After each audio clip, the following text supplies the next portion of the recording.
pouca região que ela é populosa, né? Que ela é povoada por causa da questão do frio, ela tem um grande espaço e esse espaço tem muita questão de plantação. A Rússia se torna o país que mais planta no mundo trigo e outros alimentos para o mundo, então tanto que ela vai ser considerada a grande fazenda do mundo por esse tempo. Apesar de ela ter muito minério, petróleo, ela tem um grande problema. Ela tem isso nas regiões que são muito geladas. Então o acesso para ter esse tipo de, né, desse tipo de matéria-prima vai ser mais difícil. Então ela vai precisar também dominar outros países para ter matéria-prima. Bom, eu lembro que eu gosto de falar para vocês, né, que enquanto uma coisa tá acontecendo, né, não quer dizer que o mundo tá parado, né? Não quer dizer que a França, vai entrar num conflito que ela parou enquanto isso. Por isso que tem essa parte de enquanto isso estava acontecendo muita coisa no mundo, né? Uma coisa que eu apresento para vocês é um período chamado de Belle Époque em francês. Ou seja, a época bonita, a época bela, ela vai marcar a mudanças e a criação de tecnologias por causa do imperialismo, por causa da necessidade, por causa da Revolução Industrial, nessa necessidade de extração, muita coisa vai surgir. Uma dessas coisas que vai acontecer durante esse período da Belle Époque é o chamado Exposição Universal de Paris de 89. Por que eu quero chamar atenção para isso? A Torre Eiffel, essa coisa mais linda aqui, ela foi criada durante esse período para poder mostrar a força do aço. Olha como a gente, né? O aço já tinha sido criado, mas ele não era usado com esse nível de tecnologia. A Torre Eiffel, teoricamente, ela só era para ter surgido nesse ano e era para ela ter sido desfeita. Mas ela fez tanto sucesso, mas tanto sucesso, que ela se tornou um símbolo da França e logo ela não foi desfeita. Mas sabia disso? Ela precisava ter sido desfeita porque ela só foi criada, olha isso, aquela torre daquele tamanho só foi criada para expor ao mundo, por causa das exposições universais, das novas tecnologias que estão sendo criadas. Sabe essas convenções que a gente tem hoje de quadrinho, convenção que a gente tem de videogame? Então, na época, a mais famosa era a Exposição Universal, porque ela mostrava as pessoas... na Exposição Universal, por exemplo, de Paris também, além da chamada pra Torre Eiffel, muitos grupos, que lembra que eu falei pra vocês de pessoas que eram levadas como pigmeus, que eram levadas com zoológicos humanos, eram expostos nas exposições universais. É para as pessoas, todas muito ricas, todas possuídas, todas com posses, conhecesse a diversidade do mundo. Isso incluía também não só tecnologia, como incluía também descoberta de, olha, nós ainda temos povos bárbaros no mundo, né? Lembra aquela coisa que a gente chocou que a Bélgica, né? Nunca ia imaginar que a Bélgica teria esse tipo de ação no mundo, mas levou também várias exposições de pessoas para como zoológicos humanos. Bom, nesse momento também, um pouquinho antes, olha, reparem que eu ainda não disse que a bexiga estourou. Calma, a guerra ainda não começou. Mas eu falei pra você que o conflito tá, né, a bexiga tá enchendo. O conflito tá aumentando. Esse conflito tá aumentando tanto que vai ser um período que a gente vai chamar posteriormente de paz armada. Paz armada porque tá tudo em paz, a gente não tá em guerra, ninguém no mundo tá em guerra. Entretanto, os grupos já estão se armando. Nessa amostragem de tecnologia, de criação de novos produtos bélicos, é um jeito também de a gente mostrar aos outros países de que, olha, que a gente está criando aqui, né? A gente está criando, olha o nosso poderio bélico, olha o nosso poderio econômico também, porque isso tem muito a ver com economia. Tem muito a ver, os Estados Unidos hoje é um país que mais produz armamento no mundo, e isso está diretamente relacionado à economia deles. Eles vendem armamento bélico pro mundo todo. Eles vendem armas pra caramba. É muito armamento, gente. Então, por isso que vai se chamar paz armada. Nós estamos em paz, Mas a gente tá se armando, né? Esse slide aqui vai mostrar para vocês algumas dessas tecnologias. É quando vai começar a ser criada alguns armamentos que a gente conhece bastante hoje em dia. Por exemplo, este aqui. Esse aqui eu tenho certeza que vocês se conhecem qual que é. Esse aqui nada mais é do que o primeiro tanque do mundo. Olha aqui, não protegia nada. O primeiro tanque do mundo, apesar de ele não ter uma proteção que nem o tanque tem na Segunda Guerra Mundial, que um tanque tem hoje em dia, ele já tinha um poder de destruição em massa, um poder de, tipo, dar um tiro muito mais forte que um canhão.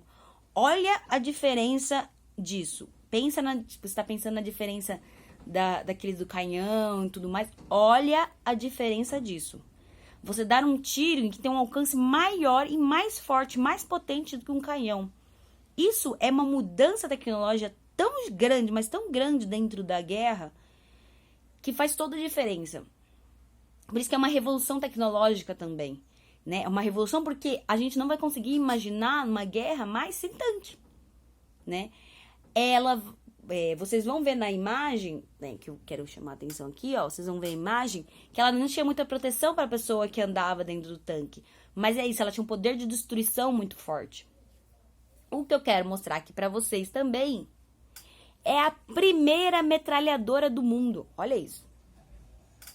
A primeira metralhadora do mundo, não pense que é essa metralhadora que você carrega, que o Rambo, como seus pais falariam, eu carrego assim nas costas. Não, a primeira metralhadora do mundo, para ela ter a potência que ela tinha, ela precisava ser carregada a cavalo. Ela era quase como um tanque. A diferença era o poder de quantidade de tiro que ela dava. Antes dessa paz armada, lembre-se, as guerras, né? Apesar de tinha arma que já dava mais de um tiro, né? Não tinha quantidade de arma automática, por exemplo, que dava vários tiros. Então, ela vai ter essa muita diferença. Esse período de cowboy, você já consegue, né? Vira aquela pistolinha que tem várias balas, 6 balas, né? Que você consegue atirar. Mas a metralhadora vai causar tanto dano, mesmo ela sendo muito pesada, ela sendo super difícil de carregar, ela vai causar tanto dano que ela também vai causar uma revolução tecnológica dentro de um movimento bélico. E por último, que eu quero mostrar para vocês aqui na imagenzinha, são os submarinos. Olha o negócio. Olha o tamanho do perigo do negócio. Não bastava só ser um perigo alto dentro de um navio de guerra, que eu não sei se vocês já viram um navio de guerra, ou procurem imagens de navio de guerra, se vocês quiserem já coloco também lá no link da atividade que eu vou passar.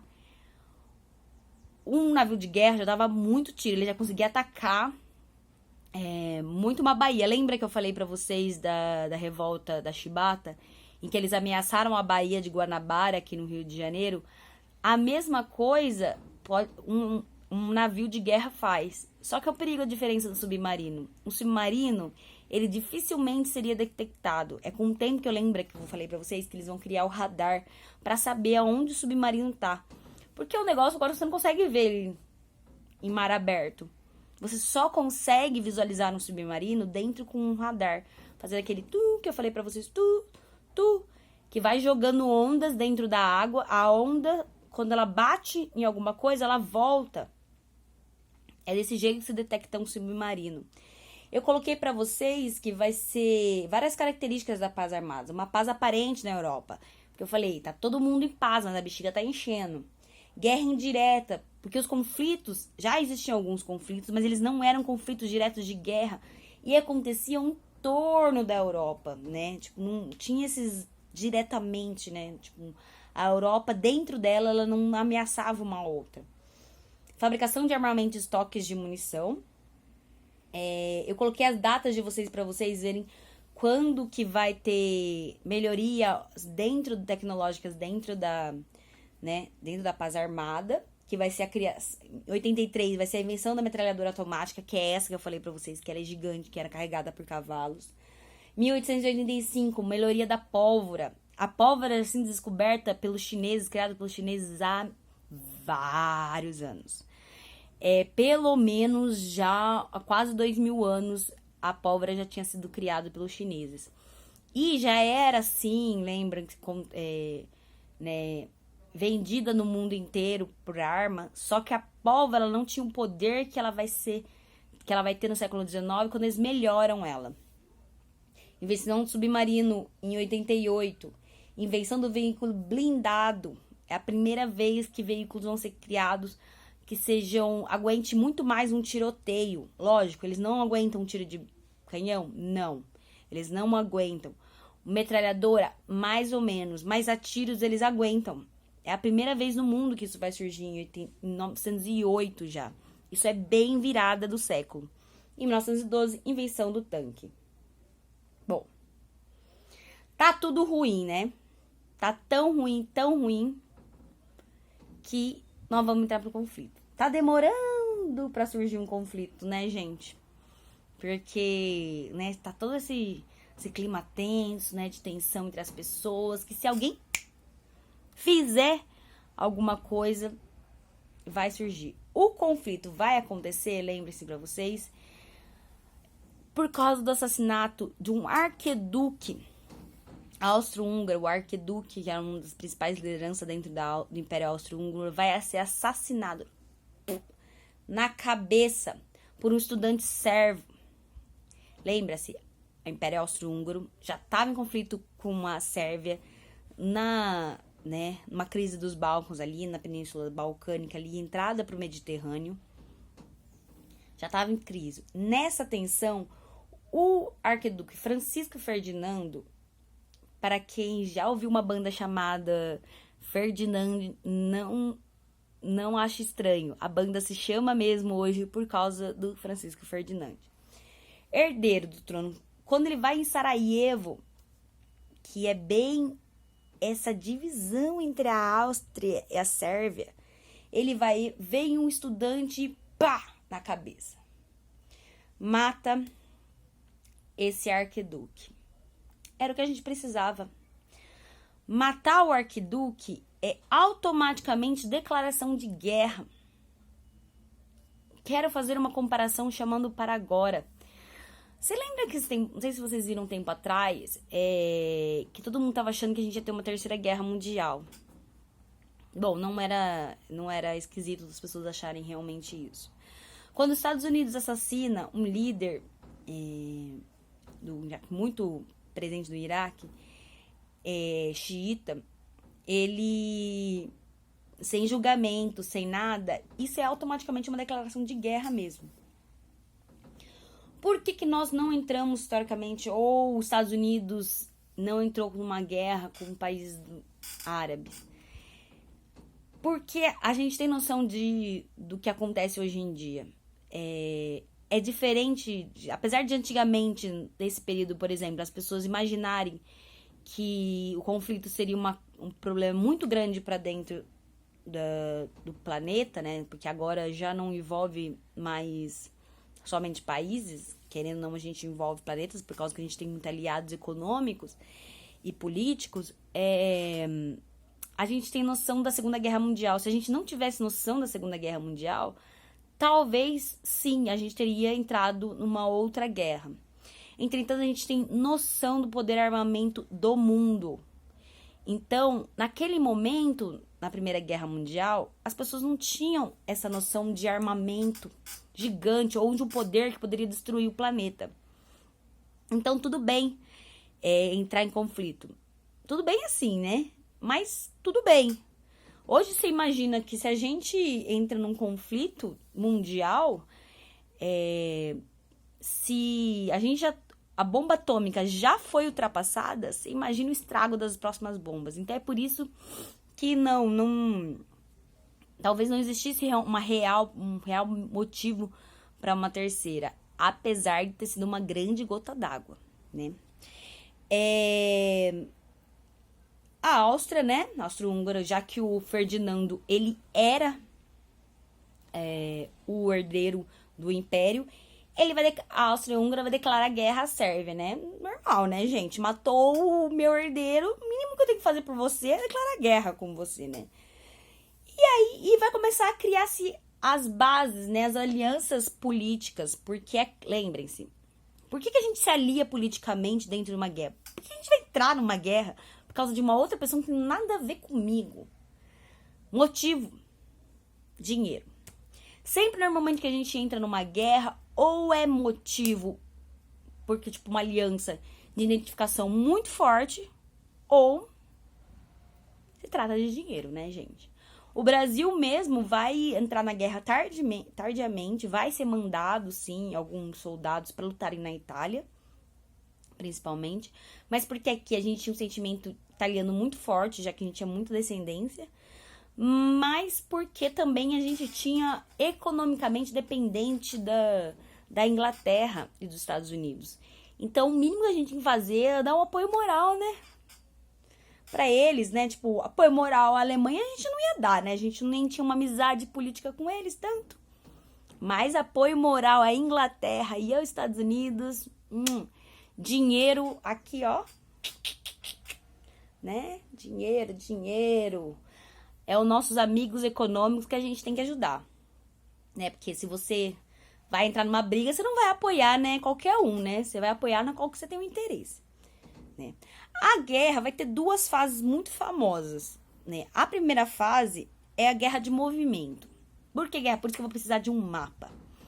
Por que guerra de movimento? Pensa que um país tá aqui e outro país tá aqui. Guerra de movimento, pô. Eu não tenho nenhum armamento que vai fazer chegar daqui até lá, né? Então, eu preciso do quê? Preciso me aproximar, por isso é movimento. As tropas vão se aproximar das fronteiras dos países para entrar em conflito. Essa fase é a fase que vai durar menos. Por quê? Porque ela só vai ser uma fase assim realmente de movimento. Você só vai destruir alguma coisinha ou outra no meio do caminho. Mas a fase é para você andando mesmo. E vão demorar alguns meses para você chegar, né? Pensa que você vai a cavalo ou vai a pé até as fronteiras. Então, essas fases demoram um pouquinho meses. Ela só chegou a durar meses. A segunda fase, que é a fase que vai durar mais tempo, e talvez é a fase que vai mais traumatizar mesmo, é a fase da guerra de trincheiras. Essa fase vai ser ruim, essa fase vai matar horrores, a rodo, vai matar mesmo, porque é quando as pessoas já estão de frente a uma das outras, corpo a corpo, então ela vai matar mesmo, né? Primeira fase de movimento, eu mostro aqui pra vocês, ó. Essa fase é que quando você não encontra os seus inimigos tanto no caminho, é só de caminhada mesmo. Mas é a fase em que, tipo, é muito cansativa também, porque você tá carregando o mínimo que você precisa, né, numa guerra, só que você precisa carregar armamento também, e armamento é pesado, gente, muito pesado. Então, você vai indo essas fotos, compartilhem, se vocês quiserem compartilhar esse vídeo com as suas famílias, para relembrar, falar, nossa, eu lembro disso na escola, tal. Mostre para os seus pais, mostrem as fotos também, que é sempre divertido ver foto antiga, né? E a segunda fase vai ser a de trincheira. Mas isso, gente, eu vou começar um outro vídeo para não ficar tão cansativo assim. Beijo, já que eu volto.